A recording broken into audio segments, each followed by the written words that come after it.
Good evening, welcome in SMD campus official YouTube channel. मैं जितिन आपको जो गणित का टॉपिक उस दिन कराया था, एक वीडियो हमारी पहले पड़ चुकी है, उसका दूसरा भाग लेकर आ रहा हूँ। तो आप समझें इसको, चीज़ों को, और समझ में अगर आता है बहुत अच्छी तरीके से तो लाइक और शेयर करते रहें, ठीक है।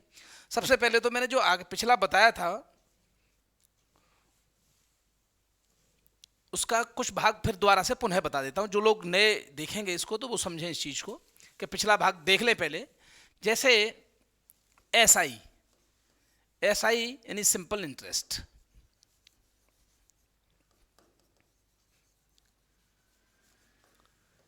साधारण ब्याज।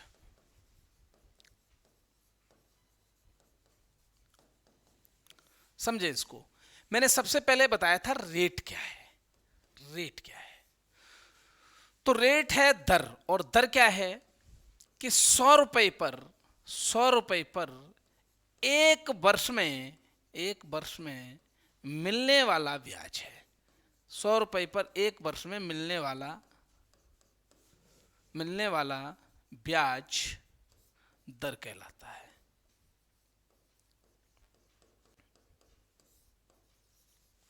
100 रुपए पर एक साल में यानी एक वर्ष में मिलने वाला ब्याज ही क्या कहलाता है? दर कहलाता है, ठीक है ना। और उसी बेस पे हमने सारी चीजें आपको बताई थी कि जैसे एसआई क्या होता है। एसआई बराबर जैसे 100 रुपए पर हमें एक साल में आर मिला, तो 1 रुपए पर एक साल में हमें आर अपॉन 100 मिलेगा। और पी रुपए पर एक साल में हमें पी आर अपॉन 100 मिलेगा। तो इसी पी रुपए पर कितने टी साल में, कितने ईयर्स में, यानी हमने टी ईयर्स में हमें कितना मिलेगा, तो टी साल में मिलेगा पी आर टी अपॉन 100। तो यही निकल आया था एस आई बराबर पी आर टी अपॉन 100, जो मैं पिछली वीडियो में भी आपको समझा चुका हूं बहुत अच्छे से, ठीक है। अब पिछले क्वेश्चन कराए थे, लगभग 10 से 15 क्वेश्चन पहले हो चुके हैं। मैं पुनः एक बार फिर आगे के क्वेश्चन कराता हूं। भाग नंबर 2 में आएंगे ये सवाल, ठीक है। बहुत अच्छे से समझना इन सवालों को, ठीक है। चले आगे देखते हैं। पहला क्वेश्चन है ये आपके सामने, देखिए इसको, देखिए इस क्वेश्चन को।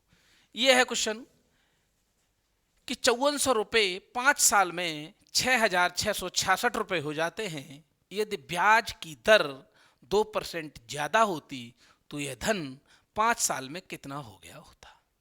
ए सम ऑफ रुपए हैं 5400 amounts to R S 6666 in 5 years at the simple interest. If the rate of interest had been increased by 2%, then it would amount to how much? यानी कितना हो जाएगा, इसको समझिएगा सवाल को, बहुत अच्छे से समझेंगे। यानी 2% का मतलब ही है, 2% का मतलब ही है 100 रुपए पर एक साल में 2 रुपए। बोलो क्लियर। यानी एक साल में 100 रुपए पर एक साल में कितने रुपए? 2 रुपए। अधिक होता, ज्यादा होती तो ज्यादा मिलता भैया। कहने का मतलब 5 साल की अगर बात करता है तो 100 रुपए पर 5 साल में, यानी एक साल में 2 साधारण ब्याज है, हर साल बराबर होगी, तो 5 साल में कितने? 10। क्लियर है। जब 5 साल में 10 हो जाएंगे 100 रुपए पर, तो पूछा गया है 5400 रुपए पर। कितना पूछा गया है? 5400 रुपए पर। तो 5400 रुपए पर हो जाएगा 5 साल में 540। कितना हो जाएगा? 540 के 0 से 0 कट जाएंगे, और 54 इंटू 10 कितना हो जाएगा? 540। 540 रुपए अधिक हो जाएंगे।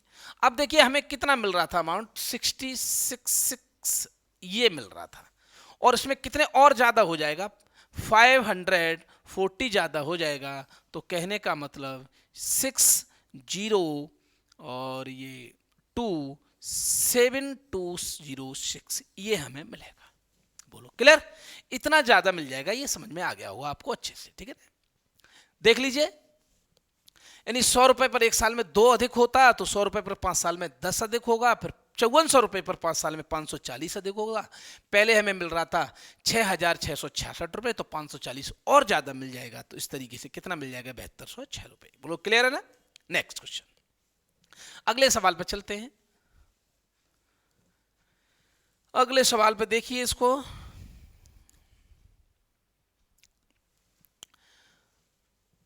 पढ़िए, समझिए, करिए।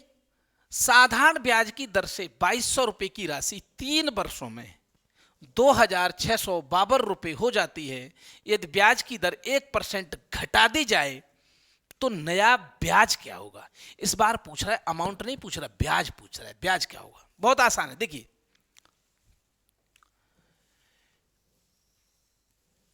2200 रुपए थे हमारे पास 2200 रुपए थे, और 2200 का हो गया 2652। तो इसका मतलब हमें एक्स्ट्रा जो मिला 452 रुपए, यही तो हमारा क्या है, ब्याज, एसआई, सिंपल इंटरेस्ट, यही तो मिला। अब वो ये कह रहा है कि अगर 1% घटा दी जाए तो इसका मतलब है 100 रुपए पर 1 साल में 1 रुपया कम मिलेगा। क्लियर है ना। कितने साल में, 3 साल में। तो फिर 100 रुपए पर 3 साल में कितने रुपए कम मिलेंगे, 3 रुपए कम मिलेंगे। और 2200 की बात करें, 100 रुपए पर 3 रुपए कम मिलेंगे, तो 2200 रुपए पर कितने सालों में, 3 सालों में, 3 सालों में 66 रुपए कम मिलेंगे। अरे 22 दिया 66, 66 रुपए कम मिलेंगे। ठीक है, नहीं कम मिलेंगे, यानी कम। ठीक है, कम कैसे मिलेंगे, कम मिलेंगे। तो इसका मतलब है कि जो ब्याज हमें मिल रहा था 452, अरे यही तो ब्याज मिल रहा था 452, जो ब्याज मिल रहा था, अब कितने कम मिलेंगे। अगर 1% कम कर दी जाएगी तो टोटल पे 66 रुपए और कम मिलेंगे। इसका मतलब ब्याज मिलेगा कितना, 683, यानी 386 रुपए कम मिलेंगे मतलब। क्लियर हो गया हुआ, बहुत आसानी से बताया गया है, बहुत छोटा सा प्यारा सा सवाल है। आगे नेक्स्ट देखिएगा, इसको देखिए, करिए।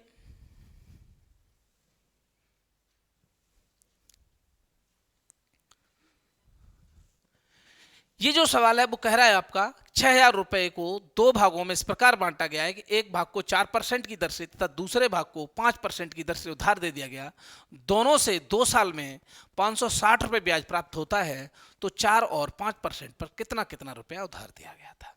यानी जो रेट है 4% एंड 5%, तो अलग अलग, यानी 6000 का वह कौन सा भाग है जो 4% पे दिया गया था, और वह कितना भाग है जो 5% पे दिया गया था। बोलो क्लियर है। तो इसको मैं समझाता हूं, देखिएगा। देखिए एक बार तो इसमें एलिगेशन, सॉरी, दो चीजें, एक बार तो मैं इसमें एलिगेशन लगा देता हूं। कैसे, कि रुपए है 6000, और 6000 रुपए को एलिगेशन में सारे के 6000 के पूरे पूरे के पूरे को 4% पे दे दो। तो जब 4% पे दे देंगे 6000 रुपए को, तो हमें ब्याज कितना मिलेगा, यानी 6000 का 4% होगा 240, यानी 6000 का 4%। देख लीजिए इधर, 6000 का 4%, 6000 का 4%, 4/100 कितना, 240। ऐसे ही 6000 का 6000 को पूरे को 5% पे दे दीजिएगा, कितना हो जाएगा, 300 रुपए। यानी कहने का मतलब, एक को 4% पे दे दिया और इसको 500%, 5% पे। जब 6000 को 4% पे देते हैं तो 240 रुपए ब्याज मिलता है, और 6000 को जब 5% पे देते हैं तो हमें 300 रुपए ब्याज मिलता है। ठीक है, क्लियर है। लेकिन यहां से देखते हैं क्वेश्चन से हम, कि 2 साल में हमें 560 रुपए ब्याज मिलता है। 2 साल में जब 560 रुपए ब्याज मिलेगा, तो 1 साल में कितना मिलेगा, 280 रुपए।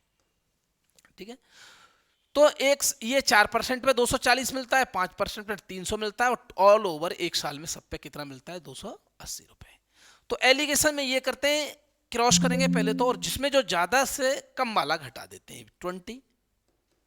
इधर देखेंगे आप, इसमें से ये घटा देंगे हम तो बचेगा 40, और दोनों मिला के कितना होता है 60, और 60 की वैल्यू है आपकी 6000 रुपए, तो एक की वैल्यू हो जाएगी आपकी 100 रुपए, तो 20 की वैल्यू हो जाएगी आपकी 2000 रुपए। क्लियर है ना सबको। और 40 की वैल्यू हो जाएगी आपकी 4000 रुपए। तो कहने का मतलब है 5% पे कितना दिया गया, 4000, और 4% पे कितना दिया गया, 2000। ठीक, क्लियर हो गया होगा। यानी 4% पे क्या दिया गया है, 2000, और 5% पे दिया गया है 4000। ठीक है नहीं। एक तरीका तो ये हो गया। दूसरा तरीका यहां समझ लेते हैं, यहां समझ लेते हैं। जैसे रुपए हैं आपके पास 6000, अब एक को दे दिया उसने 4% पे, क्लियर, एक को दे दिया उसने 4% पे, और दूसरे को दे रहा है वो कितने पे, 4% प्लस 1%, यानी 4 और प्लस 1 यानी 4 प्लस 1 कितना हो गया 5, यानी 4 और 1 कितना हो गया 5%। बोलो बात वही है, यानी ये दे दिया 4% पे, ये दे दिया 5% पे। बोलो क्लियर है। अब जब हम देखते हैं कि इस 4 से देखते हैं तो 6000 का 4% कितना हो गया 240 रुपए, 6000 का 4% कितना हो गया 240 रुपए। अब बची कितनी ब्याज, एक साल की ब्याज कितनी देखो 280, और 240 ही आ गया, बची कितनी 40 रुपए, कितना बचा 40 रुपए, और इधर कितना बचा 1%, तो 1% की बदौलत कितना है 40, तो 100% की बदौलत आपका कितना होगा 4000, ठीक है ना। तो इसका मतलब है कि 5% के दर पे कितने पैसे दिए गए हमें 4000, और बाकी बचे वो कितने 2000, वो किस पे दिए गए होंगे 4% की दर पे, ठीक है। समझ में आया होगा, और अगर नहीं भी समझ में आया तो आप कमेंट में डाल दीजिएगा, हम लोग दोबारा फिर सवालों को बता देंगे। वैसे हमने कोशिश की है बहुत धीमे बताने की, बहुत प्यार से बताने की सवाल को, आपकी समझ में आएगा, ठीक है। नेक्स्ट क्वेश्चन करते हैं, ठीक है। अगला सवाल देखते हैं।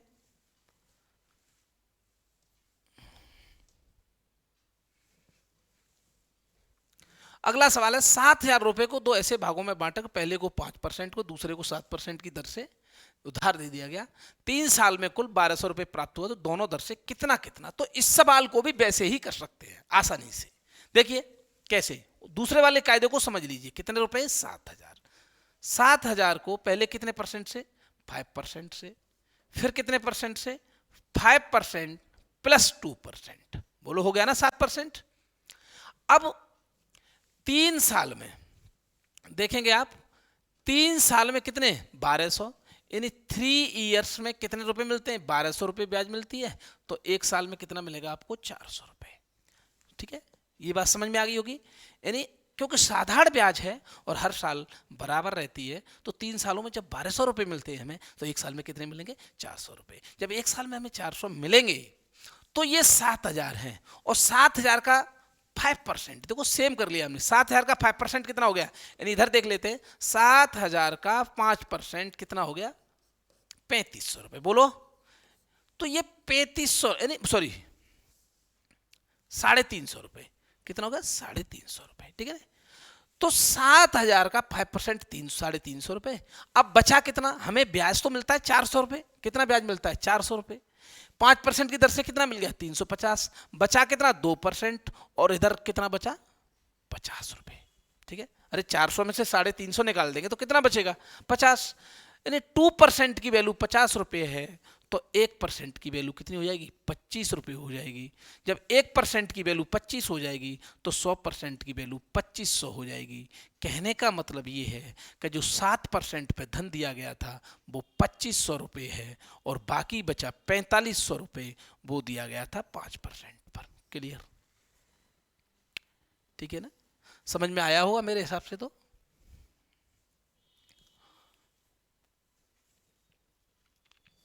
ठीक है, आगे चलते हैं। नेक्स्ट क्वेश्चन, इस सवाल को देखिएगा।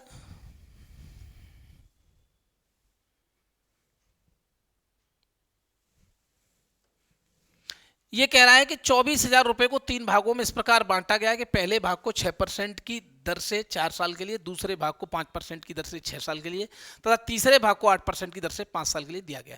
तीनों से प्राप्त साधारण ब्याज बराबर है। तीनों भाग ज्ञात कीजिएगा। साधारण ब्याज बराबर है यानी एसआई बराबर है। तो यहां पे देखते हैं कि तीनों भाग से अगर हम कोई हमारा अमाउंट पी है तो इसको हमने तोड़ लिया, पहले को P1, दूसरे को P2 और तीसरे को P3, 3 भागों में तोड़ लिया।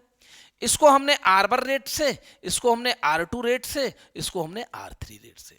इसको टाइम लगा T1, इसको टाइम लगा T2 और इसको टाइम लगा T3। तो ये होगा PRT बराबर ये हो जाएगा ये सबके, और ये बराबर हो जाएगा ऐसे, ठीक है ना, क्योंकि ब्याज है। ऐसा ही बराबर क्या होता है PRT/100। तो यहां से करते हैं बहुत आसानी से, देखिएगा P1 R1 T1 अपॉन 100 बराबर P2 R2 T2 अपॉन 100। तीसरा है P3 R3 T3 अपॉन 100। बोलो क्लियर। यानी एक हमने 3 भाग कर दिए, समझिएगा। तो P1 को किससे, यानी इस प्रकार किया कि पहले भाग को 6% की दर से 4 साल के लिए, तो 6% की दर से 4 साल के लिए, ठीक है, बट्टे 100 बराबर P2 5% की दर से 6 साल के लिए, 5% की दर से 6 साल के लिए, ठीक है ना, इक्वल टू P3 8% की दर से 5 साल के लिए, 8 × 5 अपॉन 100। बोलो क्लियर है ना सबको, तीनों भाग क्लियर हुए। तीनों भागों की ये साधारण ब्याज है, और ब्याज कैसी है, बराबर, इसीलिए ये सब कट गया। ये बचा 6 4 जा 24 P1 इक्वल टू 5 6 जा 30 P2, और इधर हुआ 8 5 जा 40 P3। इन सब का हम एलसीएम ले लेते हैं, और एलसीएम हुआ आपका 120। एलसीएम कितना हुआ, 120। अब देखिएगा, इसका जब इसमें हम डिवाइड करेंगे यानी भाग करेंगे तो कितना हुआ 5, रेशियो यहां कितना हुआ 4, रेशियो यहां कितना हुआ 3, और तीनों मिलाकर ये हो गया आपका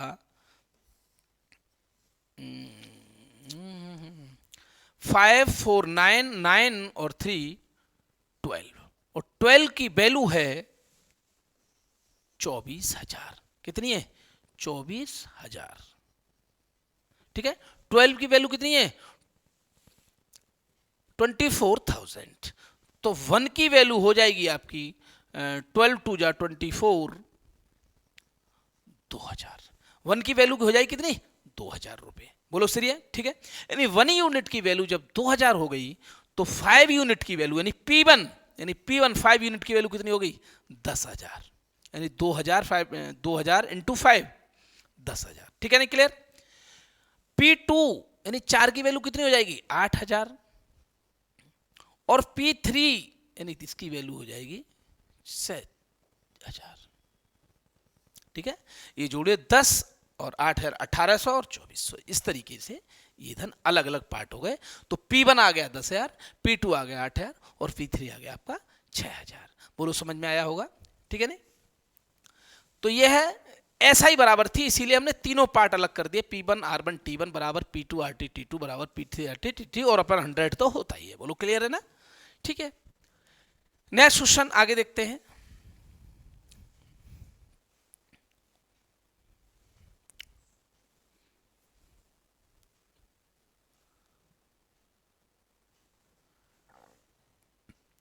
देखिएगा, 10,000 रुपए को 2 भागों में इस प्रकार बांटा गया है कि पहले भाग को 5% तो दूसरे को 7% पर। एक साल में 5% से मिलने वाला ब्याज 7% से मिलने वाले ब्याज से 80 रुपए अधिक है, तो बताइए कि 7% पर कितना पैसा दिया गया। बहुत बेसिक से करेंगे इस सवाल को, ठीक है, आराम से देखना। जैसे हमने पहले भाग जो है हमारा वो है 100x, और दूसरा भाग है हमारा 100y, और बराबर हुआ ये जाके 100x 100y बराबर कितना हुआ 10,000। क्लियर। यानी पहला भाग हमने 100x माना, दूसरा भाग 100y, और टोटल मिला के हो गया 10,000। फिर पहले भाग पर 5%, यानी 100x का 5% कितना होगा 5x, ज्यादा है किससे 7% से, 7/, इक्वल टू कितना ज्यादा है 80 रुपए ज्यादा है। तो ये दो समीकरण बन गए, इसको ऐसे कर सकते हैं, समीकरण नंबर 1 और समीकरण नंबर 2। इसमें पूछ रहा है कि 7% पर कितना पैसा दिया गया, तो हम ऐसा करते हैं कि इसमें 20 का मल्टीप्लाई कर लेते हैं। कितने का मल्टीप्लाई कर लेते हैं, चेंज कर लेते हैं पेन, हम यहाँ 20 का मल्टीप्लाई कर लेते हैं। तो जब 20 का गुणा 5 में करेंगे तो कितना हो जाएगा 100x minus 140 y equal to 1600। जब ऐसे ये करेंगे समझना, तो ये 100x है और घटाने पर क्या करने पर? घटाने पर। जब घटाने पर करेंगे तो भाई माइनस प्लस और माइनस, जहां माइनस होता है वहां प्लस हो जाता है और जहां प्लस होगा वहां माइनस हो जाता है। तो इससे ये कटेगा, यहां हो जाएगा 240 बाई इक्वल टू, इसमें से ये घट जाएगा तो कितना हो जाएगा? ठीक है, अगर 12 से काट देंगे इन दोनों को, 0 से 0 कट गया, 12 से काट दिया, 12 दूनी बाई और 12 सत्ते 84, यानी बाई, 2 बाई की वैल्यू कितनी है? 70, तो 1 बाई यानी बाई की वैल्यू हो जाएगी आपकी 35। जब बाई की वैल्यू 35 है तो 7% पे धन पूछा गया है, जो दिया गया 100 बाई। कितना? 100 बाई। 100 बाई तो नहीं 100 इंटू बाई की वैल्यू 35, तो बाई पर कितना धन दिया गया? दूसरा धन कितना था? 3500 रुपए, जो कितने धन पे दिया गया, कितनी दर पे दिया गया? 7% की। बोलो क्लियर है? एक एक पॉइंट समझ में आया होगा। यानी दूसरा 7% पे दिया गया था कितना? 3500। ठीक है, ये क्लियर हुआ। अब अगले सवाल पे चलते हैं आगे, आराम से करिएगा, प्यार से समझिएगा। अगले सवाल पे चलते हैं।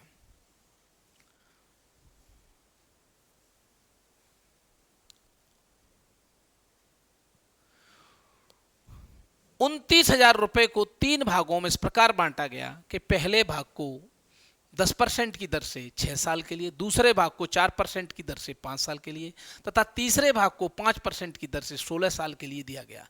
तीनों से प्राप्त धनराशि, तीनों भागों का मूल ज्ञात कीजिए।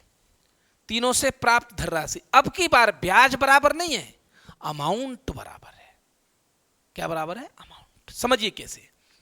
मैंने P को 3 भागों में तोड़ लिया, P1, P2 और P3। ठीक है, रेट जो है वो 3 भागों में कर दिया, R1, R2 और R3, और जो टाइम है वो भी 3 भागों में है आपका, T1, T2 और T3। ठीक है, अब समझिएगा, जो अमाउंट होता है यानी मिश्रधन जो होता है वो होता है P यानी प्रिंसिपल प्लस SI, यही तो होता है।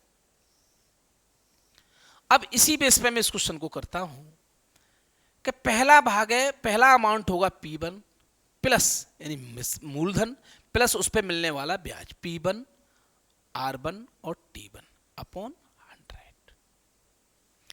ये पहला मिश्रधन हुआ यानी पहला अमाउंट हुआ। ये पहला अमाउंट दूसरे अमाउंट के बराबर है, P2 plus P1 plus P2 plus R2 plus T2 upon 100।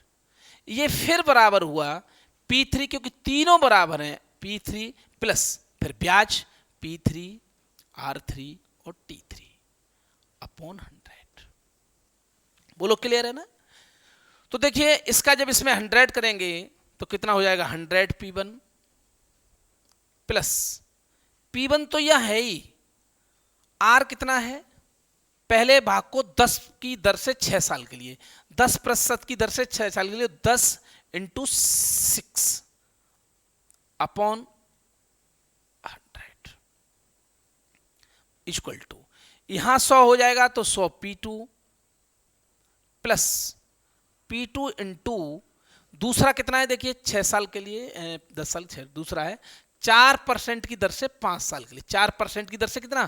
5 साल के लिए अपॉन ये सबके 100 और इक्वल टू हो जाएगा आपका P3 यानी 100 P3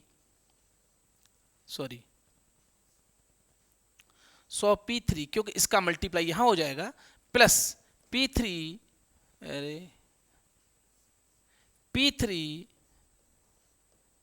इंटू R3 कितना है? 16 साल के लिए, 5% तीसरे साल 5% की दर से 16 साल के लिए, तो 5% की दर से कितने साल के लिए? 16 ईयर्स अपॉन सबके 100। ये यहां से ये गया और ये गया, कट गया ये भाई साहब। अब देखो कितना हो गया? 60 इन 10 6 60 और 100 160 P1 बराबर है आपका 100 प्लस 5 4 जा 20 यानी 5 चौक 20 और 100 कितना हो जाएगा? 120 P2 इक्वल टू ये 100 P3 है और ये कितना है 16 पंजे 80 P3, 80 और 180 P3। क्लियर है ना? अब देखिएगा, काटना चाहो काट लो इसको, जीरो को, कोई दिक्कत नहीं है। अब ये है कि इनका 16, 12 और 18 का ले लो एलसीएम, कितना हुआ, यानी भाग चला जाना चाहिए, तो 18, 36, 54,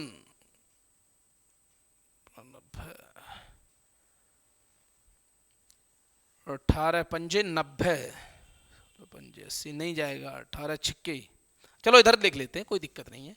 यानी 16 और कितना है 12 और आपका 18। यहाँ पर जब एलसीएम ले लेते हैं आराम से, जब बेसिक तरीके से न ले पाओ तो ऐसे ले लो आराम से। 2 से जाएगा भाई 8 और ये जाएगा आपका कितना 6 और ये जाएगा 9, ठीक है। फिर 2 से दे देंगे आप 4, 3 और 9 को ऐसे ही छोड़ देंगे। फिर दे देंगे आप 2 से तो 2 जाएगा, 3 और 9 ऐसे ही छोड़ेंगे। फिर जाएगा आप 2 से तो 1, 3 और 9 छोड़ेंगे। फिर देंगे आप 3 से तो 1, 1, 3 छोड़ेंगे और फिर देंगे 3 से, यानी ये हो जाएगा 3 3 9, 9 दूनी 18, 18 दूनी 36, 36 दूनी 72 और 72 दूनी 144, 72 दूनी 144, ये हो गया। अब देखिए 16 निम्न 144, जब 16 का इसमें भाग देंगे तो 9 बार जाएगा, 12 का भाग देंगे तो 12 बार जाएगा। यहां चेंज कर लेता हूं इसको, कलम को, 12 से भाग देंगे तो 12 बार जाएगा। इसको देखिए 9 बार जाएगा, 12 बार जाएगा, और इधर से 18 से भाग देंगे तो 6 बार जाएगा, सॉरी 7, 7, 8, 56, 8 बार जाएगा। कितना जाएगा 18, 18, 18, 44, 8 बार जाएगा। अब जब इस तीनों को सबको हम जोड़ेंगे, ऐड करेंगे, करिएगा, तो ये है 9, 12 और 8, तो ये 20 यानी 29 बना हमारा। कितना बना 29, और 29 की वैल्यू देखो दी हुई है कितना 29, यानी 29,000। तो एक की वैल्यू हो गई 1000, एक की वैल्यू कितनी हो गई 1000, ठीक है नहीं। तो P1 की वैल्यू कितनी हो गई 9000, P2 की वैल्यू कितनी हो गई 12000 और P3 की वैल्यू हो गई कितनी 8000। तो वो पूछ रहा है कि तीनों भाग का मूल्य ज्ञात कीजिए, तो 9000, 12000 और 8000, टोटल 29000। बोलो समझ में आया होगा मेरे हिसाब से। और इसको इतने बड़े से नहीं करना, आराम से ऐसे ही निकाल लिया करो। जैसे देखो एक चीज इसको मैं एलसीएम समझा देता हूं, यहां एलसीएम जैसे एक है 16 और एक है 12 और एक है 18, तो इसमें तीनों में बड़ी है 18, तो इसमें 12 का भाग नहीं जाएगा, ठीक है ना। तो फिर इसके जो गुणांक होते हैं वो होते हैं 3 × 3 × 2, यानी 3, 3 और 2, 3 3 9 दूनी 18 है। इसके होंगे 2 × 2 × 3 और इसको होंगे 2 × 2 × 2 × 2, समझना। तो 2 एक बार तो 18 में आ चुका है, लेकिन यहां यानी ये 3 है वो भी आ चुका है, 2 भी आ चुका है, 2 नहीं आया तो वो यहां लिख देंगे हम। अब 2 2 बार आ गया, एक बार तो यहां आ गया, एक बार ये आ गया। अब ऊपर है 4 बार, 2 बार आ चुका है तो ऊपर 4 और बचे, तो ये हो जाएगा 18 × 8 यानी 18 × 8 144, ठीक है। ऐसे करके हम ले सकते हैं, ठीक है नहीं। इन चीजों को जब एलसीएम और एचसीएफ चलेगा तो वहां विधिवत तरीके से पूरा बताएंगे, ठीक है। यहां समझिएगा पहले से, ये समझ में आया होगा। नेक्स्ट सवाल लेके चलता हूं मैं।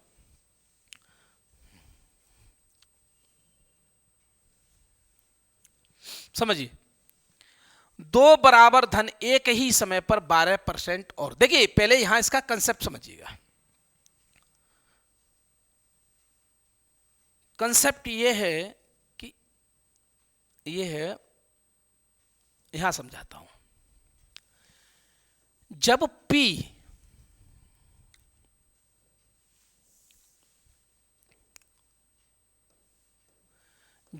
P सेम हो,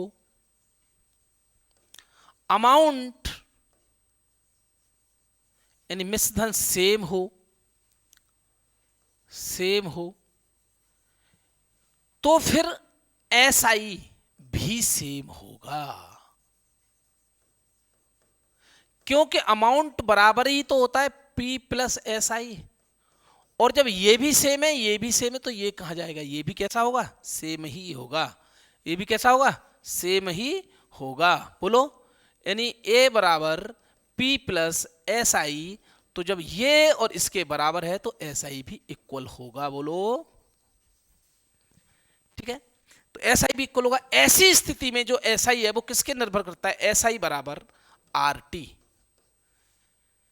आर टी का मतलब जब रेट ज्यादा होगा, जब रेट ज्यादा होगा तो टाइम कम होगा, और जब टाइम ज्यादा होगा तो रेट कम होगा। ठीक है, देख लेते हैं इस सवाल को कैसे करेंगे इस पे। अब देखते हैं आगे।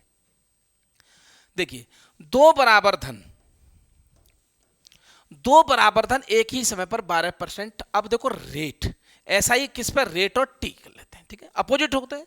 12% और 10% की साधारण ब्याज की दर से उधार दिए जाते हैं। पहला धन दूसरे धन से एक साल पहले वसूला जाता है, तब भी प्रत्येक दिशा में, यानी अमाउंट भी सेम है, तब भी प्रत्येक दिशा में 3200 रुपए मिलता है। तो पहले वाला समय ज्ञात कीजिए। देखिए, पहला रेट कितना है 12, दूसरा रेट कितना है 10। पहला रेट कितना है 12, दूसरा रेट कितना है 10।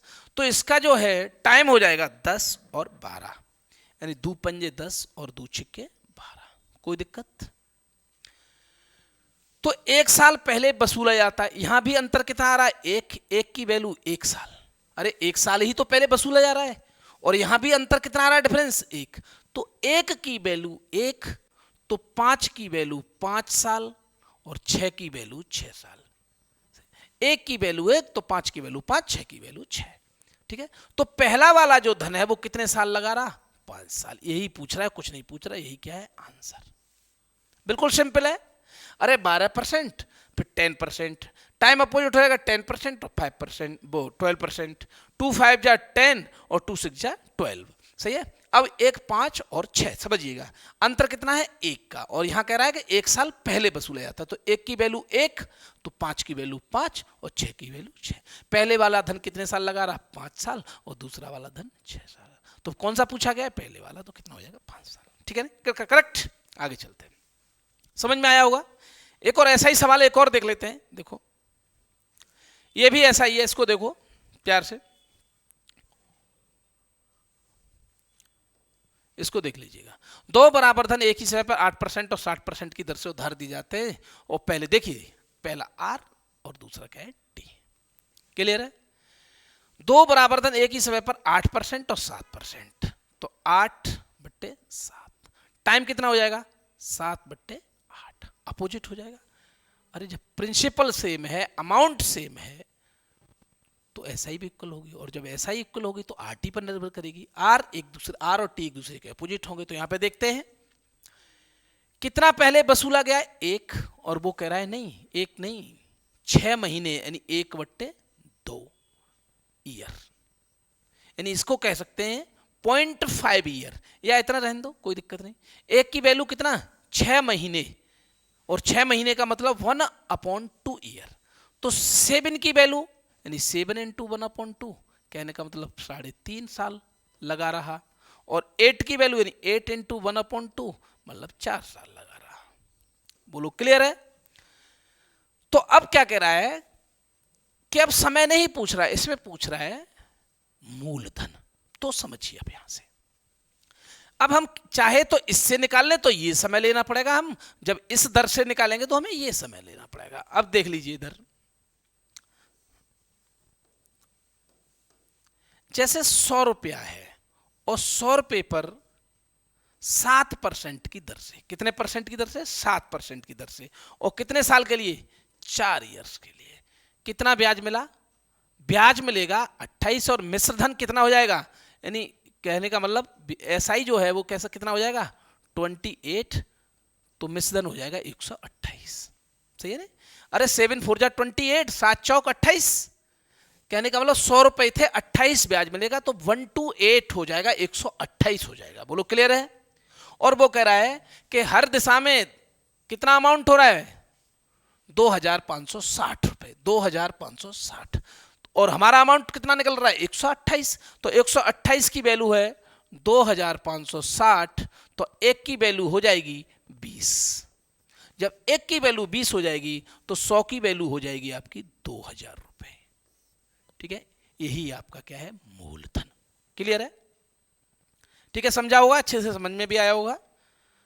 ठीक है, हम लोग अच्छा प्रयास कर रहे हैं कुल मिला के समझाने का आप लोगों को, और कोई भी दिक्कत होती है तो आप कमेंट में हमें जरूर बताइएगा। ठीक है, आगे देखते हैं क्वेश्चन। ये है क्वेश्चन, देखिएगा इसको।